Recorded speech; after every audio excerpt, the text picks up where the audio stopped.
ketika Tuhan memberimu kekuatan, harusnya kekuatan itu dihargai, bukannya disalahgunakan. Mana yang lebih menyenangkan? Dihargai, dikagumi, atau dipandang rendah? Yang mana? Dihargai. Tapi banyak wanita cantik yang gak bisa menghargai dirinya sendiri dan lebih senang dipandang seksi daripada dihormati. Shalom, shalom GSJA Bogor, apa kabar? Kumaha damang? Piye kabare? Api, senang sekali bisa berada di sini. Halo Pastor Joy, thank you buat kesempatannya. Saya boleh bicara tahap ini. Thank you buat Pastor Evi dan seluruh penatua di tempat ini. Buat kesempatannya melayani ibu-ibu yang luar biasa pagi hari ini. Ada semangat pagi hari ini? Ada sukacita? Katakan sebelah kanan kirimu, kamu luar biasa. Haleluya. Baik. Ada 2 sesi yang akan saya sampaikan hari ini sampai dengan jam 12 nanti. Di setiap sesi akan diakhiri dengan tanya jawab. Nah, saya nggak tahu bagaimana format panitia menyiapkan untuk tanya jawabnya. Sekiranya ada yang malu bertanya langsung, bisa klik Instagram saya, Henny Kristianus, nyambung HENNY KRISTIANUS, bertanya langsung di DM. Ngerti ya caranya ya. Seandainya malu nanya gini, bisa langsung DM, saya bacain dari sini. Siap? Baik, kita langsung masuk kepada sesi yang pertama. Pagi hari ini temanya adalah wanita bijak. Nah, judul dari sesi saya pagi hari ini adalah perempuan bodoh. Wow. Kak Heni salah nih, kan harusnya bagian tentang wanita bijak, kok judulnya perempuan bodoh. Tahukah Anda bahwa seharusnya kita nggak hanya belajar dari keberhasilan orang lain? Tahukah Anda bahwa lebih mudah belajar tentang kunci-kunci sukses seseorang? Padahal sebenarnya yang perlu kita belajarin adalah kegagalan-kegagalan dan kesulitan-kesulitan apa yang pernah dia alami. Dari situ kita akan jadi lebih bijak. Tahukah Anda bahwa kita seharusnya belajar dari kebodohan orang lain sehingga kita tidak perlu jadi bodoh? Katakan kanan kirimu, belajar dari kebodohan orang lain, supaya kamu jangan jadi bodoh. Amen. Pagi hari ini minta tolong slide-nya ditayangkan. Besar sekali saya di situ. Baik, boleh tolong PowerPoint-nya dinyalakan. Perempuan bodoh, 3 jenis perempuan bodoh. Yang pertama, perempuan yang memakai kekuatannya untuk menjatuhkan. Tahukah Anda bahwa Anda punya kekuatan? Yang punya kekuatan angkat tanganmu. Perempuan bodoh yang pertama adalah perempuan yang memakai kekuatannya untuk menjatuhkan. Siapakah perempuan bodoh yang memakai kekuatannya untuk menjatuhkan? Yang pertama, perempuan yang cinta uang. Kaya tapi medit. Tahu nggak perempuan itu pintar cari duit? Banyak perempuan yang punya penghasilan lebih besar dari suaminya. Banyak perempuan yang lebih pintar cari duit, muter otak buat nambah penghasilan daripada suaminya. Banyak perempuan yang diberkati dengan materi kaya raya tapi pelit. Dalam firman Tuhan dalam Amsal 11. Mari buka Alkitab Anda, Amsal 11 ayat yang ke-16. Harusnya ada di multimedia supaya lebih cepat. Amsal 11 ayat 16, kita baca sama-sama. Amsal 11 ayat 16.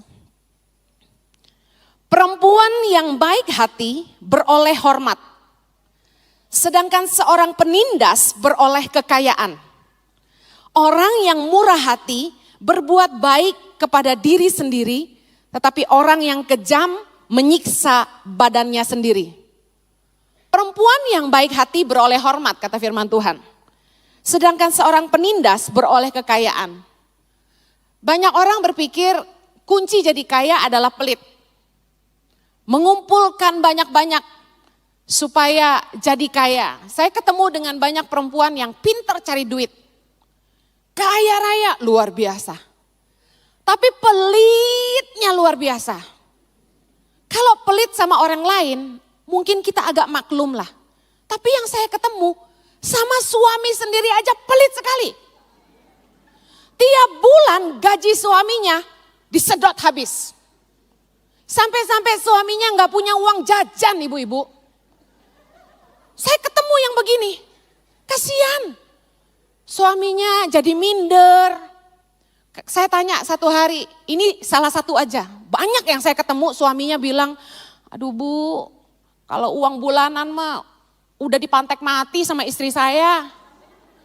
Saya nggak pegang duit Bu, setor semuanya. Jadi tiap hari Bapak makan siang pakai apa? Saya tanya gitu. Ya dikasih 10.000 Bu sehari. Makan apa dong ya ibu-ibu ya? Makan apa? Lotek, nasi telur. Ya gak heran lah suamimu bisulan semua. Perempuan itu punya kekuatan mengelola keuangan. Ada yang gak punya, tapi ada yang pinter. Yang pinter mengelola keuangan angkat tangan. Tapi kira-kira jangan pelit pisan atunya. Memakai kekuatannya untuk menjatuhkan. Ya ampun, suaminya sampai dikasih uang makan teh cuma 10.000, 6.000, dihitungin lagi ketoprak sepiring 7.000, ya udah cukup katanya. Sama es teh tawar gitu kan, 10.000 udah, aduh kasihan. Laki-laki itu kalau nggak pegang uang di dompet nggak percaya diri. Apalagi kalau nggak punya kartu kredit ya sayang. Kalau suami saya sih memang sih saya atur uangnya tiap minggu nggak boleh pegang banyak-banyak di dompet. Soalnya turunan Manado. Ada berapa habis berapa. Apalagi khotbah melulu di gereja. Persembahan royal kan. Begitu dia buka dompetnya, hand kosong. Kemana itu? Persembahan katanya gitu. Generous sekali ya. Terus bahayanya gini, dia punya kartu kredit. Percuma pelit sama suami saya, dia gesek aja kartu kredit. Yang bayar siapa? Saya juga menteri keuangannya. Nah perempuan-perempuan yang pintar cari duit, punya kekuatan, pintar mengelola keuangan, pintar cari ekstra tambahan. Saya mau kasih tahu, jangan pakai kekuatanmu untuk menjatuhkan. Jangan pelit. Karena dalam Amsal 31 ayat 20, ya dibilang gini. Ia memberikan, Anda tahu Amsal 31 tentang wanita bijak. Ayat 20 bilang gini, ia memberikan tangannya kepada yang tertindas. Mengulurkan tangannya kepada yang miskin. Anda mau jadi wanita bijak? Murah hatilah. Ulurkan tanganmu bagi yang tertindas. Ulurkan tanganmu kepada yang miskin. Anda tahu bahwa kunci kerajaan sorga, prinsip kerajaan sorga itu selalu berbanding terbalik dengan prinsip dunia. Ketika dunia mengatakan ketika engkau memberi engkau jadi kurang, justru prinsip firman Tuhan kebalikan. Ketika kita menabur, kita sedang menginvestasikan penyediaan Tuhan bagi kita dan anak cucu kita di waktu yang akan datang. Katakan amin. Wanita yang kuat yang menjatuhkan yang kedua adalah perempuan cantik tapi tidak bermoral. Perempuan yang memanfaatkan kecantikan dan kemolekannya untuk menjatuhkan pria dan yang parah tidak merasa bersalah. Saya senang melihat wanita-wanita cantik yang menjaga body, nge-gym terus, diet terus, bilangnya makan salad mulu, tapi giliran gak dilihat orang hajar sotomi. Saya senang ya, perempuan pada jaga body itu harus, amin. Karena kalau kita gak jaga body, suami kita tiap hari lihat awewe teh gelis pisan atunya. Pulang ke rumah teh yang dilihat inem. Penting jaga body, penting dandan. Anda pikir kenapa saya dandan? Saya tuh padahal males dandan, sukanya tuh casual, sederhana, simple. Tapi saya ngelihat suami saya tuh khotbah kemana-mana. Anda tahu dong orang kalau ke gereja itu dandan tuh habis-habisan. Udah gitu yang parah mereka langsing-langsing putih-putih rambutnya keluntung-keluntung. Duduk paling depan angkat kaki pahanya putih sekali. Bertobat kalau ada perempuan yang kayak gitu. Jangan menjatuhkan suami orang. Anda tahu firman Tuhan berkata bahwa ketika seorang laki-laki melihat dengan matanya dan menginginkan dalam hatinya, dia sudah berzina. Nah, siapa yang bikin laki-laki berzina? Ya iyalah paha-paha. Tidak hanya paha-paha, dada-dada. Saya senang Anda berbodi bagus. Senang banget lagi. Senang, saya aja yang cewek senang ngelihatnya, apalagi cowok coba. Tapi maaf, jangan pakai kekuatanmu untuk menjatuhkan. Tuhan kasih Anda kemolekan untuk dinikmati suamimu. Future husbandmu. Anda pengen dapat pacar, jangan jual bodimu. Karena yang Anda peroleh bukan cinta tapi nafsu. Amsal 11 ayat 22 bilang gini. Seperti anting-anting emas dijungur babi, demikianlah perempuan cantik yang tidak susila. Bayangin, ada gunanya nggak tuh anting-anting emas dijungur babi? Wow, keren. Babinya cantik. Ada gitu? Useless. Buang-buang duit. Wanita cantik yang tidak susila disamakan dengan babi yang pakai anting-anting di hidung. Artinya gini, lu cakep tapi jelek banget. Sia-sia banget hidupnya. Mainnya kok dirawa-rawa. Tahukah Anda wanita itu berharga? Anda berharga. Dan izinkan saya bilang ini. Hargailah dirimu sendiri. Value yourself. Saya mau tanya, barang yang mahal itu gampang-gampang gak dipegang orang? Enggak dong. Tahu gak berlian yang 1 karat ke atas, 2 karat ke atas, 3 karat ke atas. Anda ngelihatnya aja pakai sarung tangan. Anda gak bisa main, oh 5 karat kayak gini toh. Gak bisa. Anda megangnya mesti pakai sarung tangan. Yang jaga aja pakai sarung tangan. Kebetulan mama saya jual berlian jadi saya tahu. Dengar baik. Amsal 30 ayat 20 bilang gini, inilah jalan perempuan yang berzina. Ia makan lalu menyeka mulutnya dan berkata, aku tidak berbuat salah. Banyak wanita cantik yang tunasusila, itu udah bikin dosa tapi gak rasa salah. Anda pikir berbuat dosa itu hanya ketika Anda main gila sama suami orang? No. Tapi ketika Anda tidak jaga penampilanmu, Anda memanfaatkan kemolekanmu, Anda bangga dengan dadamu, Anda perlihatkan belahanmu. Saya mau kasih tahu, itu gak cantik banget. Dari saya masih sangat muda, saya bersyukur saya kenal Tuhan. Pengenalan akan Tuhan itu memerdekakan. Bahwa saya tidak perlu menonjolkan bagian-bagian tubuh saya untuk saya diterima dan dihargai orang. Bahwa saya tidak harus tampil seksi supaya saya dicintai. Jojo waktu pacaran sama saya, dia seorang hamba Tuhan yang luar biasa ya, yang menanamkan nilai sejak pacaran kepada saya gini, kamu gak boleh pakai rok mini, kamu gak boleh pakai baju yang transparan, kamu gak boleh pakai baju yang dadanya kerendahan. Dia bilang, kamu harus jadi teladan. Jojo ngajarin saya harus jadi teladan. Makanya kalau ada cowok-cowok yang minta ceweknya gini, satu hari ada DM masuk ke Instagram saya, anak perempuan bilang gini, Kak coba lihat deh WA pacarku.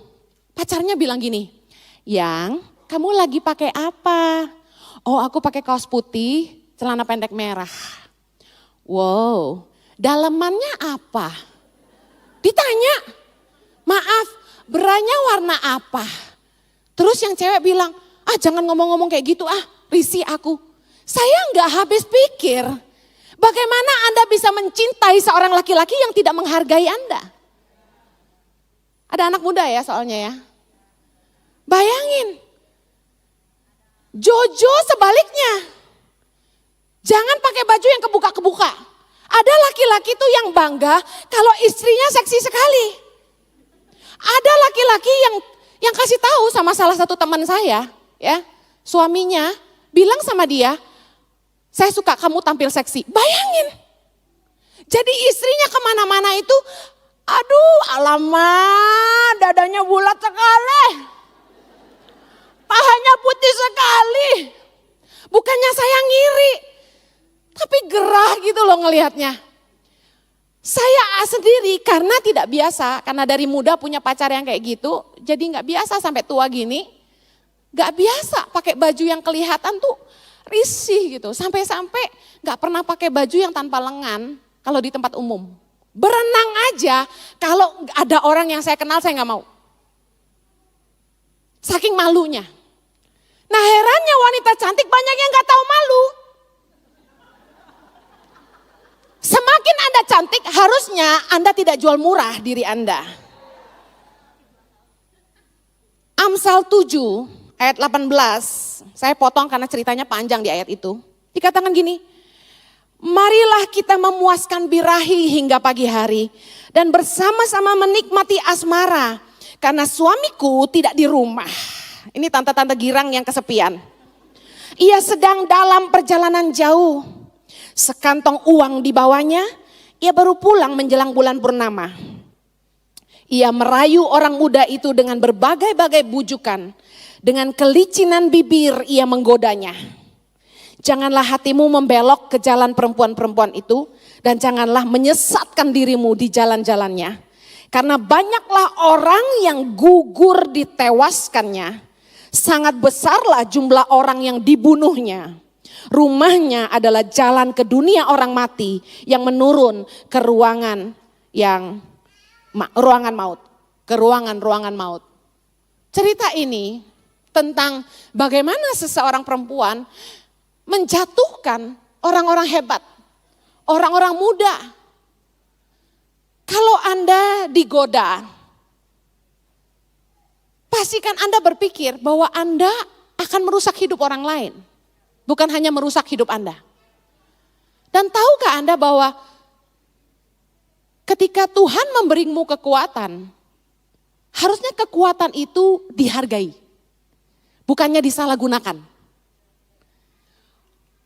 Mana yang lebih menyenangkan? Dihargai, dikagumi, atau dipandang rendah?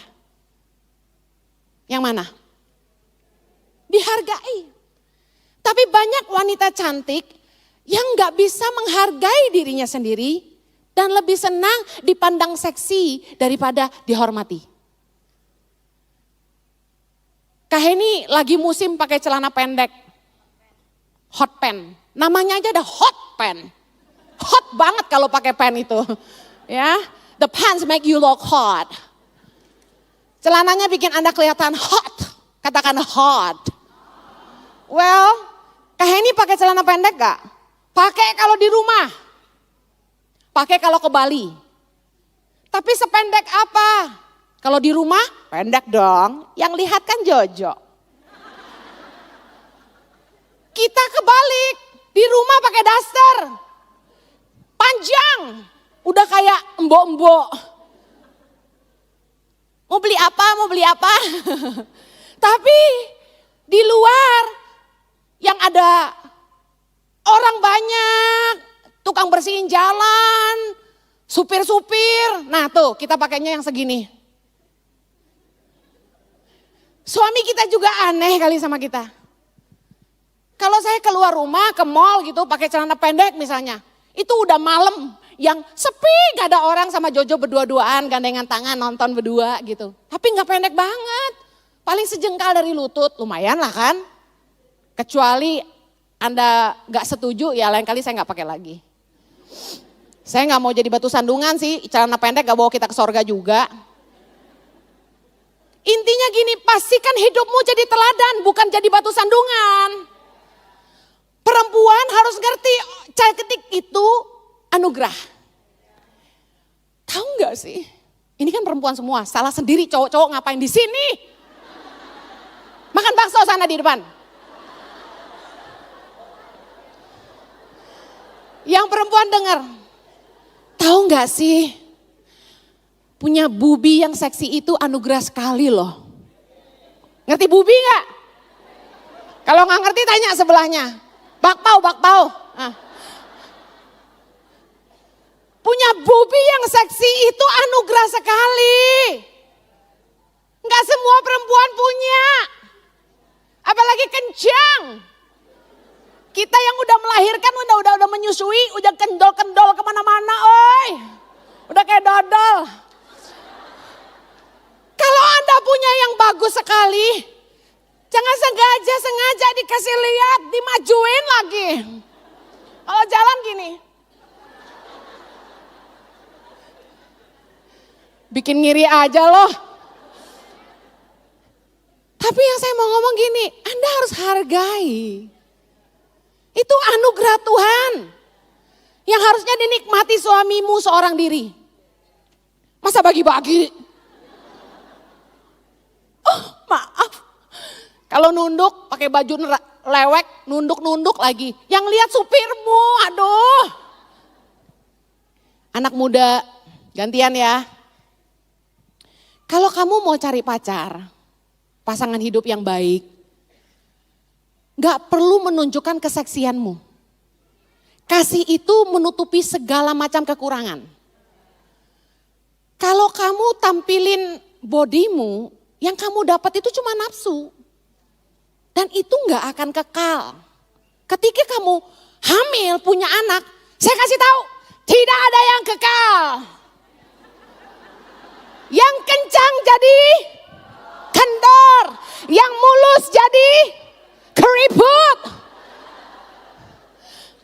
Tahu gak sih, waktu saya masih gadis, dengan tinggi 168, berat 48,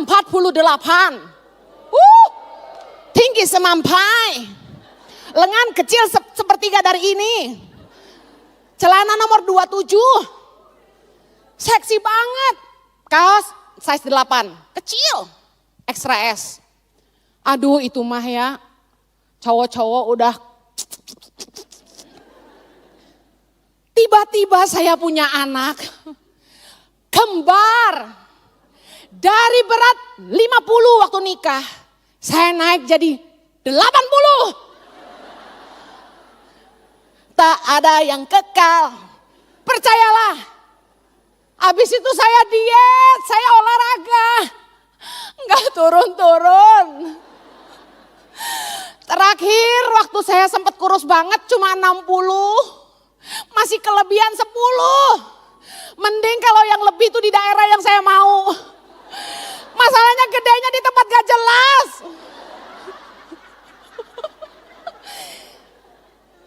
Kalau dari pacaran yang kamu tonjolkan adalah bodimu. Bagaimana ketika kamu sudah gak seksi lagi, apakah dia tetap cinta sama kamu? Gak heran waktu masih hamil pun suami-suami udah selingkuh.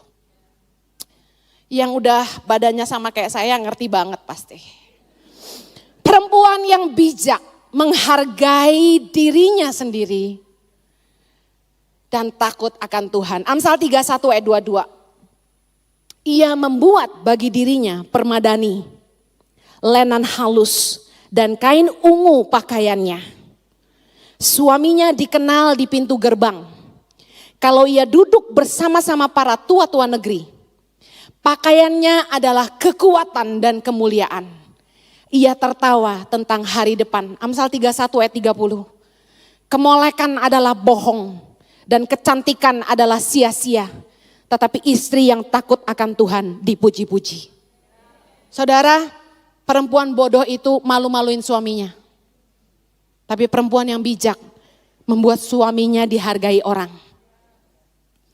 Adalah laki-laki yang bodoh, yang senang istrinya tampil seksi di depan umum. Mengumbar badannya sendiri. Saya gak habis pikir. Bagaimana aset properti pribadi bisa dibagi-bagi gratis seperti itu. Kalau rumah aja gak mungkin dibagi gratis, kenapa body istri dibagi-bagi gratis? Yang kedua, perempuan yang bodoh adalah perempuan yang merusak rumah tangganya sendiri. Amsal 14 ayat 1. Perempuan yang bijak mendirikan rumahnya, tetapi yang bodoh meruntuhkannya dengan tangannya sendiri. Apakah hari ini Anda membangun rumah tanggamu dengan baik atau malah meruntuhkannya dengan tanganmu sendiri? Perempuan seperti apa yang meruntuhkan rumah tangganya dengan tangannya sendiri? Yang pertama, perempuan cerewet. Perempuan yang cerewet dan suka bertengkar. Saya mau kasih tahu bahwa Menikah dengan istri yang cerewetnya minta ampun, itu seperti neraka di bumi. Menderita dan tidak bisa kemana-mana. Tahukah ketika kita menikah secara Kristen, kita tahu bahwa kita tidak boleh bercerai. Bayangkan kalau suami kita menikah dengan kita dan kita baru ketahuan aslinya cerewet banget. Waktu pacaran, lemah lembut sekali. Sayang, kamu mau makan apa? Oh, kamu terlambat. Berapa lama? 3 jam. Oh, enggak apa-apa.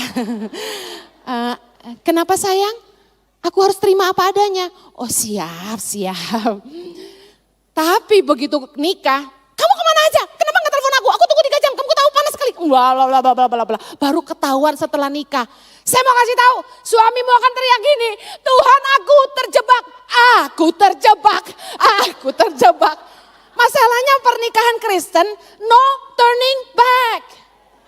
Kalau lu bisa di refund kali. Masalahnya dia takut Tuhan gak mungkin dicerain. Jangan sampai kita membuat suami kita merasa terjebak. Menikah dengan perempuan yang cerewet itu seperti hidup di neraka dan gak bisa kemana-mana. Saya sebagai perempuan aja gak tahan sama teman perempuan yang cerewetnya minta ampun, ngomong gak ada habis-habisnya, ngomong gak ada titik koma, ketemu sejam, ngomong sejam. Sejam setengah malah. Hei, wanita Allah dengar. Jangan sampai pria yang menikah dengan kita menyesal. Jangan terus suka bertengkar. Jangan memicu pertengkaran. Perempuan tuh kalau keinginannya gak diturutin, dicari gara-gara. Pertengkaran hebat pun terjadi. Amsal 21 ayat 9 bilang gini, lebih baik tinggal pada sudut soto rumah daripada diam serumah dengan perempuan yang suka bertengkar. Bayangin, kalau bisa minggat tuh minggat suamimu. Perempuan yang bijak itu malah mendirikan rumah, bukan menghancurkan. Perempuan yang lemah lembut dan sabar. Amsal 31 ayat 26 bilang, ia membuka mulutnya dengan hikmat. Katakan sebelah kanan kirimu, sebelum ngomong mikir. Kelemahan perempuan di sini, kalau ngomong tuh ceplas-ceplos, gak pakai dipikir. Pikir sebelum ngomong.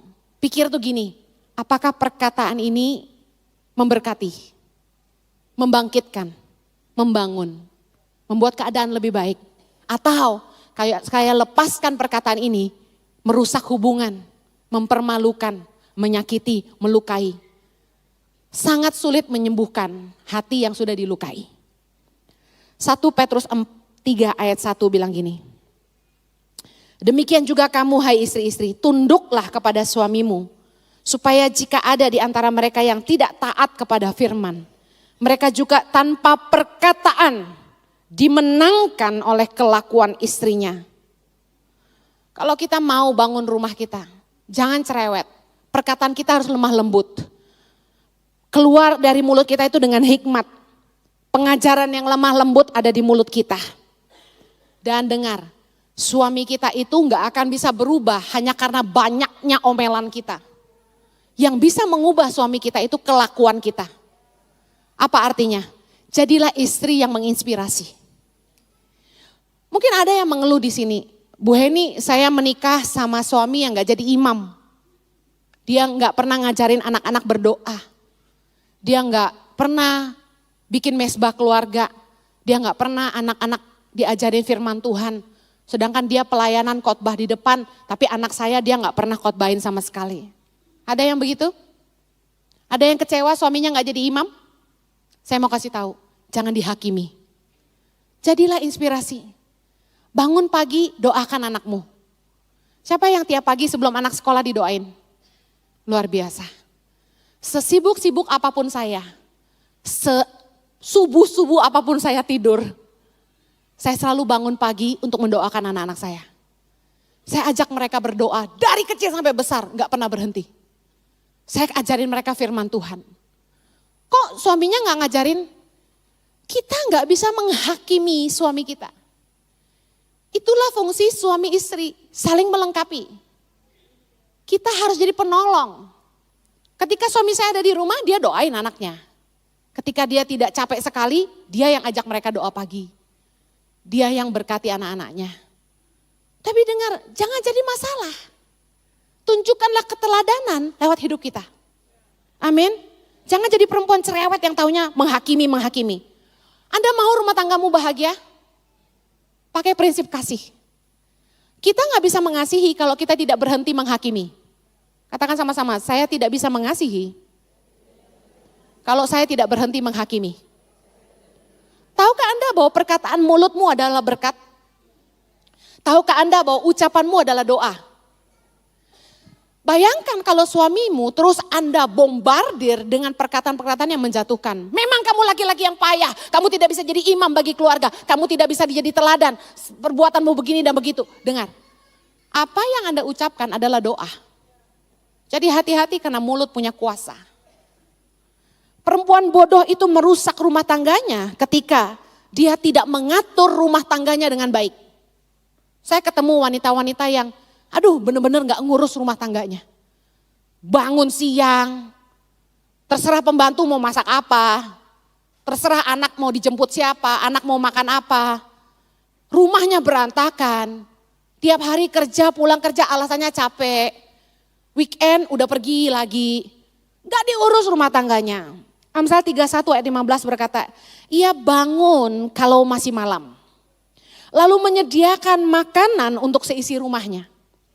Dan membagi-bagikan tugas kepada pelayan-pelayannya perempuan. Ayat 21, ia tidak takut kepada salju untuk seisi rumahnya, karena seluruh isi rumahnya berpakaian rangkap. Zaman sekarang perempuan banyak yang kerja. Zaman sekarang banyak perempuan yang juga membantu suaminya, jaga toko sama-sama. Punya karir juga, pelayanan juga. Apakah salah? Tidak. Tapi ingat, tanggung jawab seorang perempuan adalah mengurus rumah tangganya. Perempuan yang bodoh merusak rumah tangganya sendiri. Dia cari duit, dia gak mau urus rumah. Prinsipnya di mana? Prioritas waktu. Ketika Anda punya waktu itu harus diluangkan. Waktu itu harus diciptakan. Gak bisa Anda bilang, saya sibuk. Semua orang juga sibuk. Coba, mau adu sibuk, kita adu. Pertama, saya mesti ngurus 3 orang anak saya dan suami saya, berarti 4. Saya mesti ngatur kantor, karena di rumah kami jadi kantor yayasan. Saya harus ngurusin staf-staf di kantor yayasan. Kemudian harus ngurus program seluruh Indonesia. Kemudian saya harus khotbah hampir setiap hari. Mesti siapin firman, kan gak bisa asal cuap-cuap aja. Terus saya harus ke pedalaman sebulan sekali. Minimal 3-5 hari. Ada yang sampai seminggu, sampai 10 hari kalau ke Papua.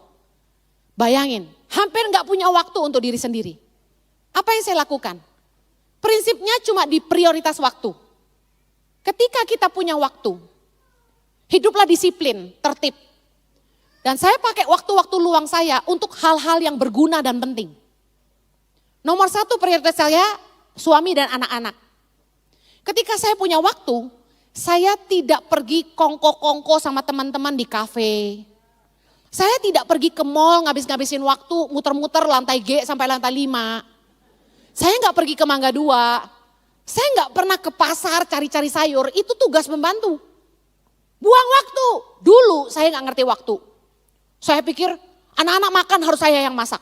Saya ke pasar pagi-pagi, bayangin udah capeknya setengah mati masih ke pasar subuh-subuh. Terus saya masak buat anak-anak saya. Nah anak-anak saya sama siapa?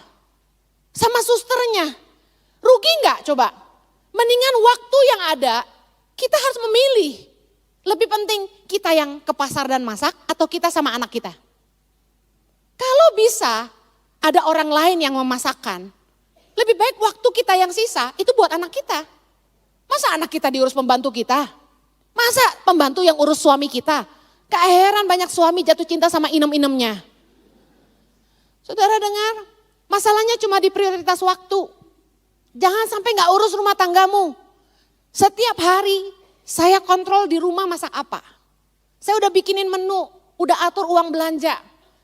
Saya belikan 1 bulan sekali grocery di supermarket, kemarin saya belanja ke supermarket. Saya pastikan anak-anak saya tiap pagi sarapannya ada, yang dibawa ke sekolah tuh apa saya udah aturin, saya udah siapin semua di kulkas. Pembantu tinggal lakukan yang saya suruh. Pembagian tugas, saya kumpulin staf-staf saya duduk di rumah itu saya kasih tahu, oke, kamu tugasnya ini, kamu tugasnya ini. Kamu tanggung jawabnya ini dan ini. Kamu tanggung jawabnya ini. Masing-masing ngerti kerjaannya. Itu fungsinya kita di rumah. Harapin laki-laki yang ngurus semuanya, no way. Suami itu paling pantang turun ke dapur. Kalau suamimu pintar masak, bersyukurlah. Tapi jangan sampai suamimu urus-urus pembantu di rumah, itu udah turun di derajatnya. Pembantu itu lebih sakit hati kalau suami kita yang marah daripada kita. Masa suami ngurusin pembantu? Enggak level lah. Itu tugas kita, amin. Jangan sampai, saya wanita karir. Alasan aja, atur waktumu, bangun lebih pagi.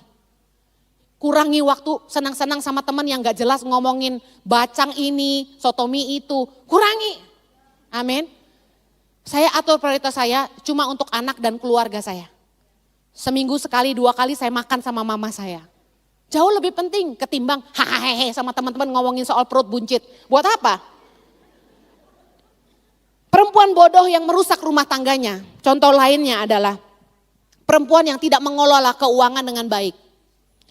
Amsal 31 ayat 10 bilang gini, istri yang cakap, siapakah akan mendapatkannya?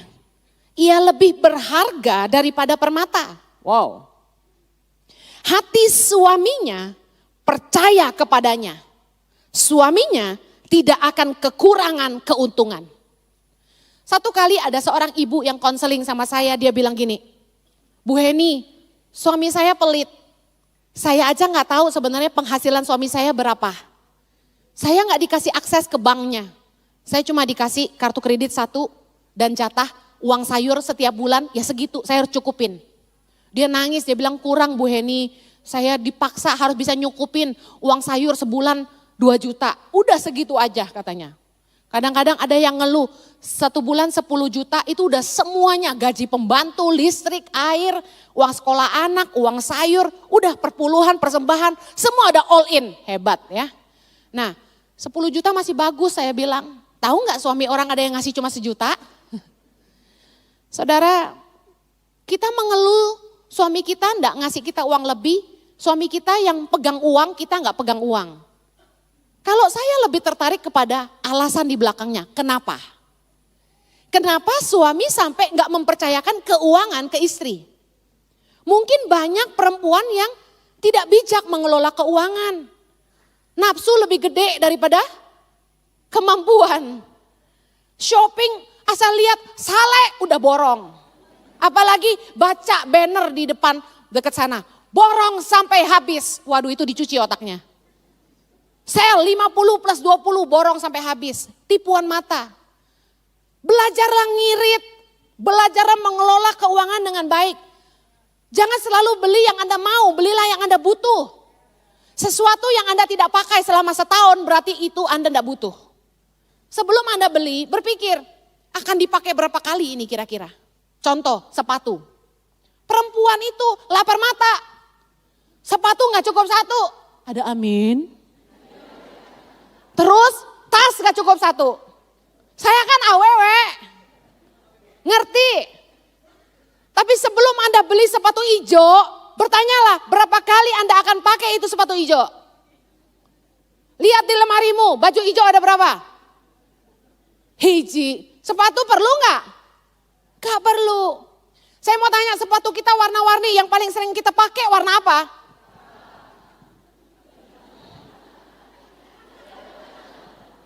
Kita kalau udah lihat ibu-ibu pakai hak tinggi-tinggi, yang ada motek-moteknya banyak, seksi banget ya. Aduh keren banget dia jadi kayak tinggi banget gitu loh. Tinggi banget. Saya mau tanya, ada yang bilang pakai sepatu tinggi enak, angkat tangan. Tapi kenapa kita punya sepatu tinggi beberapa? Ayo, banyak sekali. Why? Lapar mata.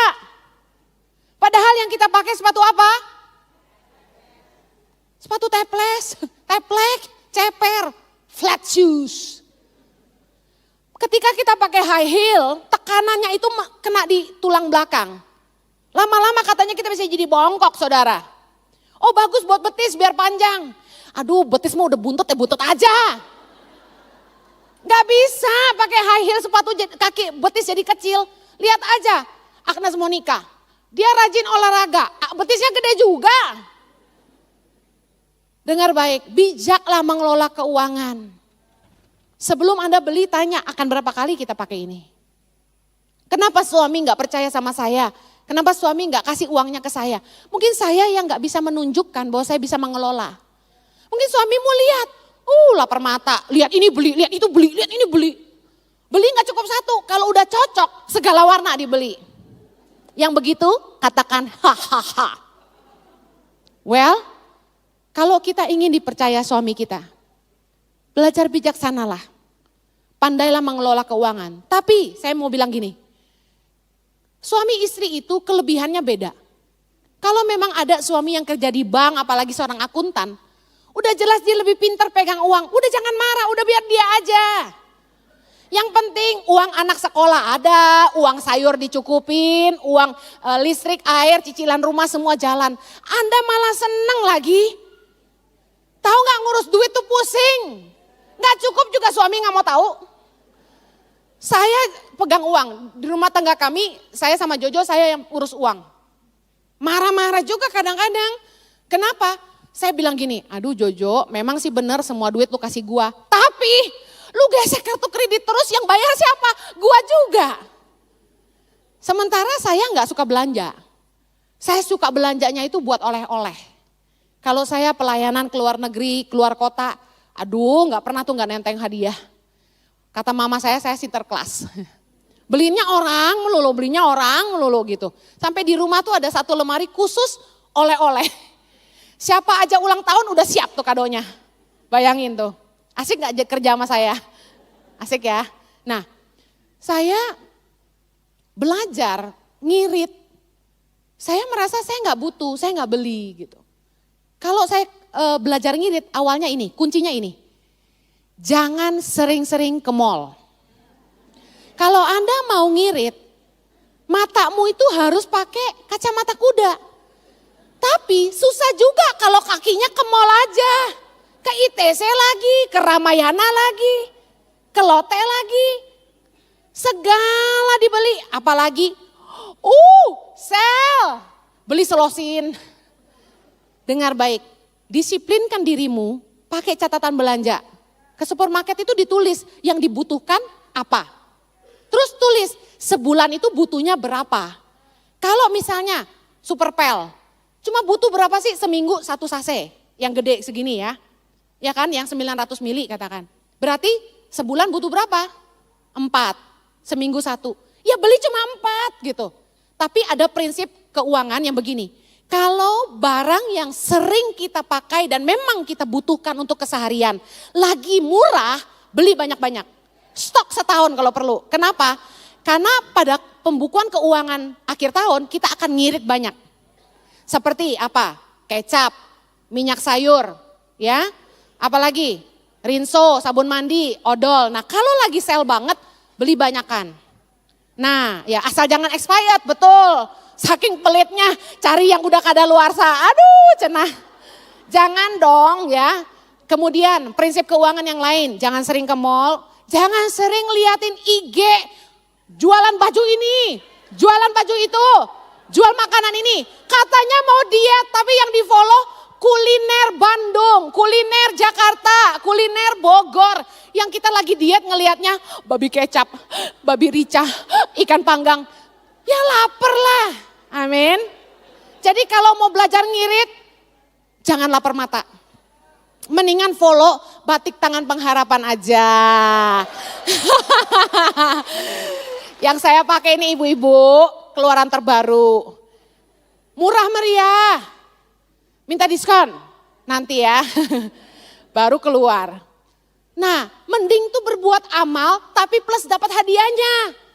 Berbuat baik 2 kali tuh. Pertama baik kepada orang lain karena Anda beli batik tangan pengharapan 1 item kasih makan 10 anak. 1 kaos bisa kasih makan 10 anak, kaos kita positif by YTP. Itu bisa kasih makan 10 anak 1 kaos. Nah tapi Anda berbuat baik kepada diri sendiri. Anda senang, Anda dapat hadiahnya. Dan berbuat baik kepada orang lain, beliin buat kado juga. Luar biasa kan? Nah, kalau Instagram tangan pengharapan harus di follow, yang lain jangan ya. Haleluya. Intinya gini, Jangan merusak rumah tanggamu dengan tidak pintar ngelola keuangan. Suami kita kerja keras, masa suruh mikirin lagi bayar cicilan rumah, masih bayar air, bayar listrik, bayar gaji pembantu. Yang jelimet-jelimet perintilan-perintilan, buku anak, fotokopi, gini-gini. Urusin. Nah, satu hari saya ketemu dengan seorang ibu. Dia ngutang terus di warung. Ini juga cilaka. Jangan jadi ratu ngutang. Uang suamimu sebanyak apapun gak akan pernah cukup. Jangan punya mentalitas hutang. Lihat kanan kirimu, mukanya muka kredit gak? Jadilah wanita yang bijaksana mengelola keuangan. Yang mau katakan amin. Jangan lupa bayar perpuluhan. Haleluya. Ya. Kalau Anda ingin suamimu lebih diberkati, lakukan dua hal. Ulurkan tanganmu kepada yang tertindas dan kembalikan perpuluhan kepada Tuhan. Haleluya. Yang terakhir, perempuan bodoh manja. Perempuan yang bodoh itu perempuan yang manja. Enak saya. Perempuan manja itu perempuan yang seperti apa? Perempuan yang berpikir, aku lemah, gak bisa apa-apa, gak punya kepintaran apa-apa Bu Heni, aku makhluk yang lemah, angkat air 1 ember aja gak kuat. Tahukah Anda? Kejadian 2 ayat 18, Tuhan Allah berfirman, tidak baik kalau manusia itu seorang diri saja, aku akan menjadikan penolong baginya yang sepadan dengan dia.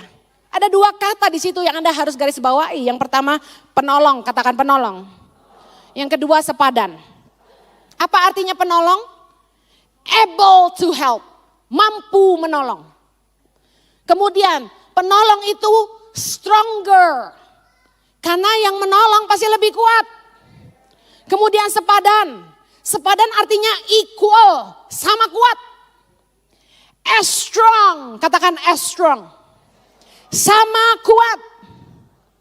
The same ability.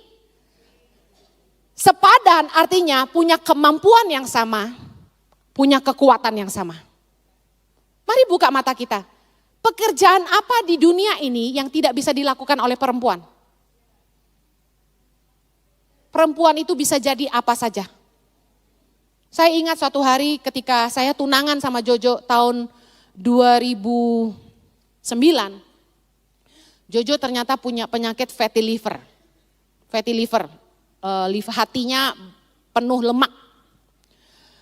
Dia kolaps, langsung badannya panas 40 derajat dan tidak bisa bangun sama sekali. Dia tergeletak 1 bulan. Saya ingat itu kami tunangan di Jakarta. Kami harus balik ke Australia. Jojo paksa badannya untuk masuk ke pesawat terbang karena harus jalan kan. Tahu nggak? Saya tuh kurus waktu itu, masih kurus gak segede gini ya. Masih kurus banget. Tapi karena Jojo sakit, saya kasihan sama dia.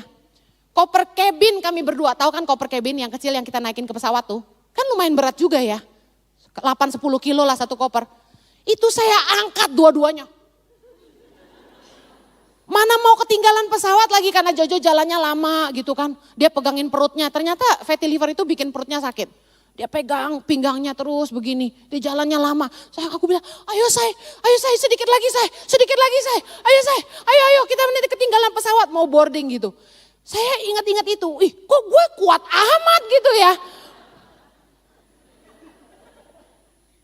Padahal kalau dalam keadaan biasa-biasa, satu aja tuh, aduh tolong say. Giliran Jojo lagi sakit, saya jadi kuat banget. Sebenarnya kita punya kekuatan yang sama dengan laki-laki dan punya kemampuan yang sama. Gak ada pekerjaan di dunia ini yang gak bisa dilakukan perempuan. Tapi perempuan yang bodoh itu manja. Dia pikir aku lemah, gak bisa apa-apa. Cuma bisa ngurus anak aja. Amsal 31 ayat 13. Ia mencari bulu domba dan rami dan senang bekerja dengan tangannya. Ia serupa kapal-kapal saudagar, dari jauh ia mendatangkan makanannya. Ia bangun kalau masih malam, lalu menyediakan makanan untuk seisi rumahnya dan membagi-bagikan tugas kepada pelayan-pelayannya perempuan. Ia membeli sebuah ladang yang diingininya dan dari hasil tangannya kebun anggur ditanaminya. Jadi petani juga tuh. Ia mengikat pinggangnya dengan kekuatan. Ia menguatkan lengannya. Ia tahu bahwa pendapatannya menguntungkan. Pada malam hari pelitanya tidak padam. Kita baca sama-sama Amsal 31 ayat 19. Tangannya ditaruhnya pada jentera, jari-jarinya memegang pelintar. Ayat 24. Ia membuat pakaian dari lenan dan menjualnya. Ia menyerahkan ikat pinggang kepada pedagang. Ayat 25. Pakaiannya adalah kekuatan dan kemuliaan. Ia tertawa tentang hari depan. Ayat 27. Ia mengawasi segala perbuatan rumah tangganya. Makanan kemalasan tidak dimakannya. Anak-anaknya bangun dan menyebutnya berbahagia. Pula suaminya memuji dia. Perempuan yang bodoh itu malas. Malas bekerja. Manja. Sebenarnya perempuan yang manja itu cuma malas. Alasan aja dia gak bisa. Apa sih perempuan yang gak bisa? Saya mau cerita. Dulu waktu kami pulang ke Indonesia tahun 2006 bulan Januari. Tiba-tiba saya seperti tersadar bahwa saya tidak punya kemampuan apapun yang melebihi rata-rata. Saya sampai mikirin satu-satu. Jahit gua gak pinter. Gunting rambut gua gak pinter. Dandan gak pinter. Apa ya? Jadi apa coba? Masak gak pinter. Bisa, jadi semuanya tuh bisa cuma gak pinter gitu loh. Biasa-biasa aja, semuanya rata-rata. Saya sampai merasa down, merasa gini, kok gue jadi perempuan mediocre banget gitu. Biasa semuanya, gak punya keahlian apa-apa. Nanam bunga mati. Kok gak punya kepintaran apa-apa gitu. Ngurus anak juga gak hebat banget, gak kayak ibu-ibu lain yang aduh anaknya dianterin les piano lah, lomba ini, lomba itu. Duh saya emang gak mau. Gak punya kepintaran apa-apa. Berapa banyak ibu-ibu yang ngalamin kayak saya, kayak merasa gak punya kelebihan apa-apa gitu. Nah, saya akhirnya mengejar Tuhan. Dari kesadaran bahwa saya gak punya kemampuan apa-apa, saya kejar Tuhan. Karena Dia yang menciptakan kita, Dia yang tahu kekuatan kita. Kita semua punya kekuatan. Jangan terpuruk dan menjadi lemah. Jangan merasa kamu gak bisa apa-apa. Ketika suamimu kesulitan keuangan, dia mungkin dipecat dari pekerjaan. Atau gajinya tidak mencukupi kebutuhan bulanan kalian. Harusnya Anda bangkit dan jadi penolong. Banyak perempuan gini, taunya ngerong-rong nolongin enggak. Udah tahu suaminya cuma jualan kue di pasar. Tapi dia tiap hari bawa anaknya ke mall. Main lollipop, yang satu kali masuk 300.000. Coba, piara anjing lagi. Ngasih makan anjing tuh gak murah. Udah tahu suaminya gajinya pas-pasan, tapi bawa anaknya ke mall tiap hari. Anak kecil dikasih mall, diajak main ke toko mainan, pasti ada yang dibeli. Perempuan harusnya ngerti, bukannya malah nyusahin suami. Gak semua laki-laki itu punya kekuatan yang sama. Harusnya sebagai perempuan kita bangkit dan menolong mereka. Seperti saya bangkit ketika Jojo sakit. Demikianlah harusnya kalau kita punya suami-suami yang sakit, kita harus bangkit. Saya mengejar Tuhan, saya bilang, Tuhan apa yang saya bisa lakukan? Apa yang Tuhan mau dari hidup saya? Dulu Tuhan menciptakan saya itu buat apa? Saya akan lanjutkan di sesi kedua bagaimana saya menemukan panggilan hidup saya. Tapi hari ini, saya ternyata punya kekuatan yang saya tidak pernah ketahui. Biasanya kita hanya fokus kepada apa yang kelihatan. Kemampuan masak, gunting rambut, semua yang kelihatan. Pinter nyanyi. Sementara kekuatan yang Tuhan tanam di diri saya ternyata berupa belas kasihan. Berupa kemampuan menelaah kebutuhan. Kemampuan untuk memikirkan bagaimana mensejahterakan masyarakat di pelosok-pelosok Indonesia. Kemampuan yang saya peroleh dari Tuhan ini tidak saya peroleh dari bangku kuliah. Karena saya hanya sekolah teologi. Tapi luar biasanya ketika saya menemukan kekuatan saya, tidak hanya Jojo yang ditolong. Hari ini saya menolong ribuan orang di Indonesia. Untuk kemuliaan Tuhan tentunya. Amin. Ketika Anda bangkit dan menemukan kekuatanmu, saya kasih tahu, bukan hanya keluargamu saja yang ditolong, tapi Anda akan menjadi berkat dan dampak bagi orang banyak.